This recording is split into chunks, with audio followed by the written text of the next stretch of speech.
America prepares to bring its fallen home and its enemies to justice. Victims of the Oklahoma City bombing say the legal system is treating them like the accused. And he won't be Veep, but if Dole wins, give him a beep.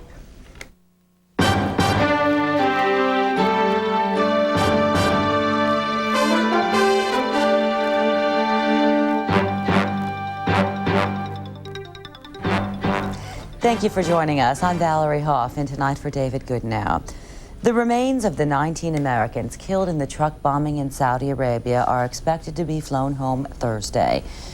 Wednesday, Secretary of State Warren Christopher met with Saudi officials and visited some of the hundreds who were injured in the apparent terrorist attack on a U.S. military complex near Dhahran. He also visited the bomb site and peered into the 30-foot deep crater created by the blast.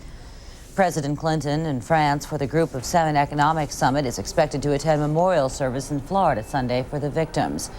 Mr. Clinton has vowed to make terrorism a key topic at the summit. I am reluctant to comment on what the possible motives of this act are and whether it was directed primarily against us because we're Americans or simply because we're there in partnership with this government. I had a good talk with King Fahd yesterday, who expressed his deep regret at our loss and his determination to find those responsible. And I believe that we should wait until we know who did this and what their motives were to say more. But I believe the United States mission in the Middle East is important, and it is supportive of countries that support the peace process, and I believe that we should continue on that mission. Syria and Sudan have joined American allies in condemning the bombing. Both are on the State Department's list of countries accused of sponsoring terrorism. Congress is preparing a resolution pledging to continue the U.S. presence in Saudi Arabia, which exports more oil than any other country. Family members of the hundreds of military personnel injured in the bombing have been getting word about their conditions. He just said that, Mom and Dad, don't worry about me. I've been cut real bad on the legs, but no stitches. And they took care of me, and that I'm all right. I'm shook up really bad. He said that Blew out all the windows. This tower complex where they're in, that he's about a quarter of a mile away from the actual building that was destroyed.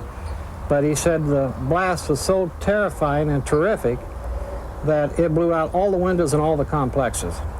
And that he was in his room, and it blew the windows out, and he was cut in the legs. President Clinton has ordered U.S. flags flown at half-staff through Sunday. The wheels of justice are picking up speed in the case of the two men accused of last year's Oklahoma City bombing. Wednesday, the judge banned victims and relatives who will testify at the trial from sitting in on an evidence hearing. Susan Candiotti with more from Denver. After waiting in line for more than 3 hours to win one of the few courtroom seats available, victims' families were not happy with one of the first rulings from the bench. It's absolutely appalling. Judge Richard Mage ruled that if victims or victims' families intend to testify during or after the trial at any post-sentencing phase, they cannot be in court. We are not the accused. We are not the accused family. We are the victims. For many families who drove or flew to the hearings at their own expense and plan to attend the trial, the lockout is a blow. We were just shocked.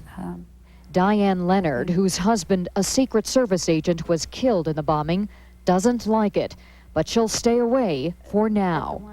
In the long run, this may be the best thing because there cannot be an appeal on that issue. Defense attorneys are not spared either.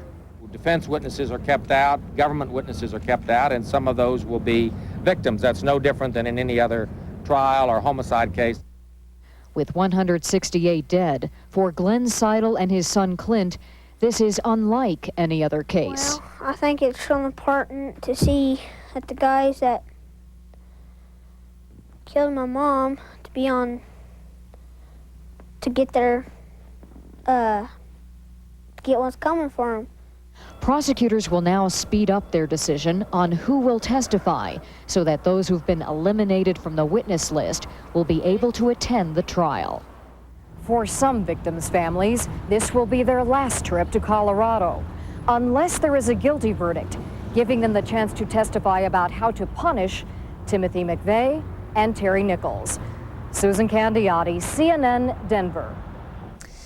Something new may be coming to the ranks of the South's most prestigious military schools: women.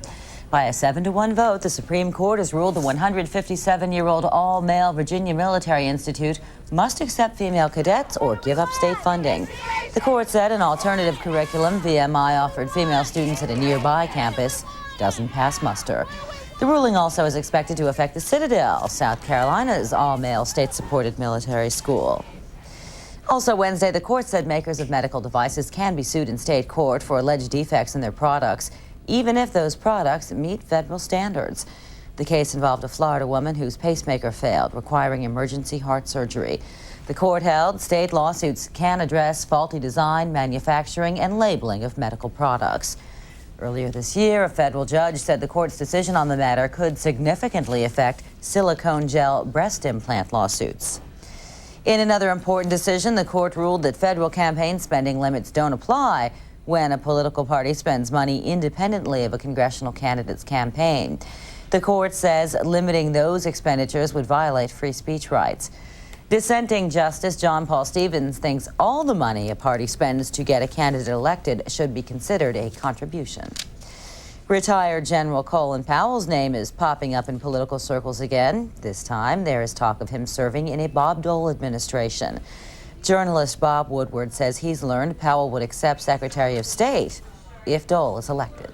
Now, interesting, if they make a big deal about Powell, and I don't think they would cut a formal public deal where Dole would say, yes, if I'm elected, I'm going to pick Colin Powell as Secretary of State, but